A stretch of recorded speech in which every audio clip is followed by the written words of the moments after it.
Alright, so today we're going to be talking about one of the most disabled people I've seen on the goddamn internet. So let's get straight into this.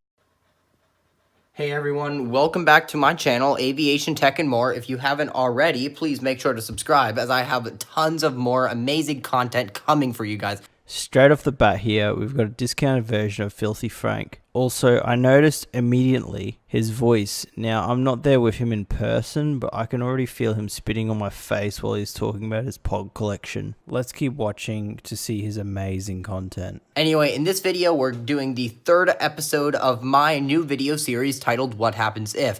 And in this episode, we are going to be figuring out what happens if you take the processor, or in other words, the CPU, out of a computer while it is running. Why would people want to know what happens to a computer when you pull the CPU out while it's still powered on? I don't understand that. Anyway, continuing on. So here we have a very old HP computer, which I have already taken the keyboard off of just to save time in this video, as well as I've unscrewed the heatsink. But as you can see, the computer is fully functional. Probably won't be when you're done with it. I can open files, you can do whatever you'd like with it. It's freshly installed Windows 10. So that's just the start of the video, right? Seems pretty legit. Apart from all the crap I've already mentioned, he seems like an alright bloke. Well, let's skip deeper in the video. Here's the processor. I'm just going to lift up the heatsink here. Oh my god, what is this kid actually doing? And by the way, please do not do this at home because as you can see, I just bent the heatsink to lift it up off the processor. It's made that way.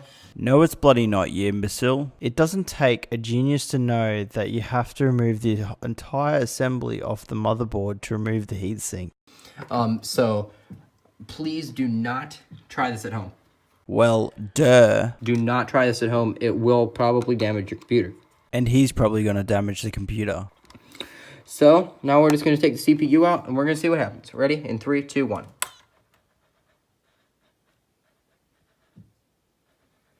So as soon as I unscrewed the thing to take the CPU out of its module, the computer just immediately shut down. Well, what did you bloody expect? This hurts me so much because you can actually hear when the laptop dies. It just immediately crashed. I am wondering if there's anything wrong with the CPU. Well, with how you're handling that CPU, you've probably just damaged the hell out of it. But we're going to try to turn on this computer without a CPU in it to see what happens. So the computer will power on. It'll lower that heatsink a little bit. As you can see, it's pretty heavily bent. Or maybe because you're manhandling this computer and being an idiot. And the computer just shuts off again. So the computer will not turn on without a CPU, which makes sense because it can't process any information. Honestly, this is why he shouldn't have even done anything at all, because it is a no-brainer what happens to a computer without a CPU. If you've got no CPU, it can't process information. Therefore, why did he do this test? So now we're going to go ahead and put the CPU back in. Well, here we go. So we're going to put the CPU back in, whichever way it goes. Okay, it goes this way. So we're going to put the CPU back into its little module here. Not that way.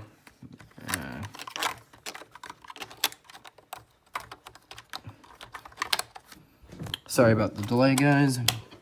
There we go. Okay. He tries to insert the bloody CPU into the socket like a toddler trying to insert a cube into a star hole. Rest in peace to this actual CPU. He doesn't even know what way it bloody goes. Now at this point, he's shown the world what happens when the CPU is removed from a running computer. Who knows, maybe there's some curious minds who are wondering, and to those curious, this would have been an alright video. The laptop, apart from the bent heatsink, is also alright. You can put the CPU back in and it'd still work fine, but no. This guy further shows his stupidity. So let's just keep watching and see if this computer actually turns on. Wait, hold up. Is this a school laptop? It's a school laptop. This kid is going to bring his munted laptop to school the next day, hand it into the tech guy complaining about his laptop is munted, when this qualified techie opens up the barely functional laptop and sees the heatsink munted, CPU pins are munted, fans probably munted. I have a feeling there's going to be a few less than positive exchange words between them and this kid's parents. And a hefty repair bill on top of that. Now you can see the laptop looks like it booted alright, which is a goddamn miracle. Maybe it doesn't need to be handed into the techies. Let's keep watching and find out.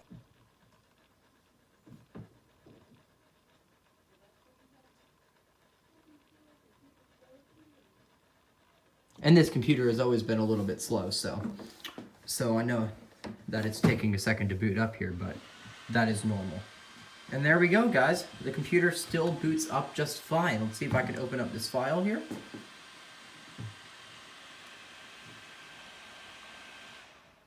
Nope. Laptop's screwed, and those tech guys are going to have some fun fixing this laptop. Moral of the story is, don't be a bloody retard. Thank you guys for watching this. Like if you like the video, subscribe, comment what you want to see next, or not, you know, I don't run you. Alright, take care guys. Have a good one.